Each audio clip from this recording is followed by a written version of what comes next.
Հանրապետության նախագահ Վագն Խաչատուրյանին իր հավատարմագրերն է հանձնել Հայաստանում Իռլանդիայի արտակարգ և լիազոր դեսպան Քեթրին Բենոնը։ Հանդիպման ընթացքում կողմերն անդրադարձել են հայ-իռլանդական հարաբերությունների ներկայվիճակին և դրան զարգացման հնարավորություններին։ Քննարկվել են երկուստեք հետաքրքրություն ներկայացնող ոլորտներում, հատկապես բարձր տեխնոլոգիաների, տեղեկատվական տեխնոլոգիաների և հեռահաղորդակցության բնագավառներում գործակցությունը խորացնելու ուղիները։ Զրույցի ընթացքում կարևորվել է Հայաստանի տնտեսական բարեփոխումների համատեքստում իռլանդական հաջողված փորձի կիրառումը։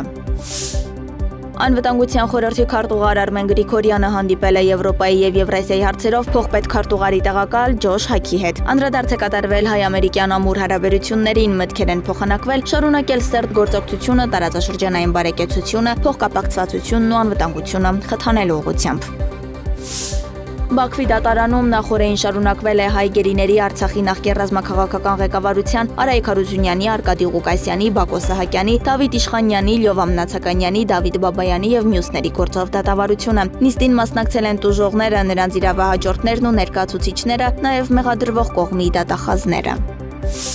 Գործարար Վրաստանի նախկին վարչապետ Բիձինա Իվանիշվիլու նախկին մտերիմ Գյորգի Բաչաշվիլին, որը վերջին մի քանի օրերին կալանքի տակ է Վրաստանում դատարանի նիստում պատմել է իր երկիր վերադարձի մանրամասները։ Ես անմեղ եմ, ապացուցված է, որ ես Իվանիշվիլիի անձնական գերին եմ Վրաստանում և այսօր ուզում եմ ձեզ տեղեկացնել միջազգային խոշոր հանցագործության մասին։ Մայիսի 24-ին ինձ առևանգեցին արտասահմանից, ինձ աչքերը կապած պահել են 2 օր, այնուհետև տեղափոխել Այրզեն ավիաընկերության ինքնաթիռ և առևանգվածների հետ բերել Վրաստան։ Հանցավոր խմբավորումը, որն իրեն վրացական կառավարություն է անվանում, գերազանցել է ինքն իրեն, հայտարարել է Բաչաշվիլին։